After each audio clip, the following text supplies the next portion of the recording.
Vazhdojnë të kemi njoftime të skemave të krimit zgjedhor në mënyrë të veçantë në Greqi, që është kthyer në një jo thjesht në një shqetësim, por në një alarm jashtëzakonisht të fuqishëm për integritetin e votës në këtë pjesë. Ndërkohë që gjatë gjithë kësaj periudhe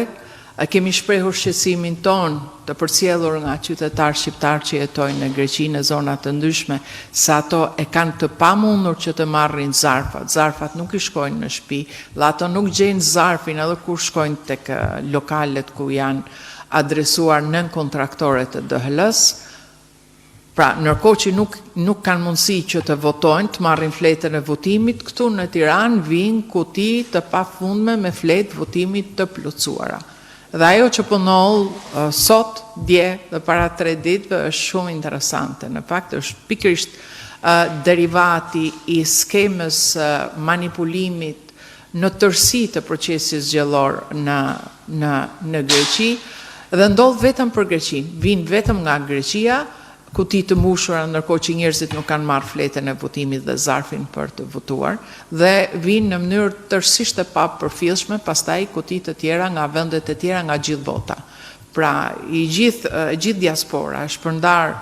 në të gjithë globin ton, nga Shtetet e Bashkuara të Amerikës, Britania, Gjermania, Franca, Italia e me radhë vendet e tjera, kanë një numër të papërfillshëm kutish që vinë, ndërkohë që vinë kuti të mbushura me votat që nuk janë plotësuar nga njerëzit që s'kan pas mundësi në fakt që të marrin zarfin për shkak të problemeve të DHL-s dhe të nën kontraktorëve të tyre.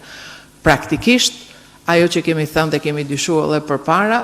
shërbimin postar aty të nën kontraktorëve, me sa duket, po e bëjnë pushteti i Tiranës. Dhe kjo e kthen në një problem jashtëzakonisht të madh, manipulimin masiv që po bëhet në Greqi, dhe përsërisim të njëjtën gjë, ne i kërkojmë kësaj rradhe KQZ-s, e cila thotë që për përthyrjen e standardeve të protokolleve të dërgimit, të kthimit dhe të dorëzimit të tyre do sankcionohen nën kontraktorët. Ne si forcë politike nuk jemi të interesuar në këtë moment për sankcionet, jemi të interesuar për të ruajtur integritetin, i cili nuk ekziston më. Kështu që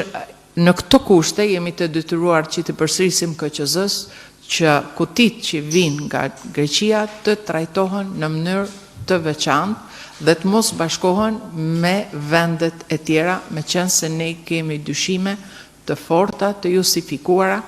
për skemën e manipulimit të votës së shqiptarëve në Greqi.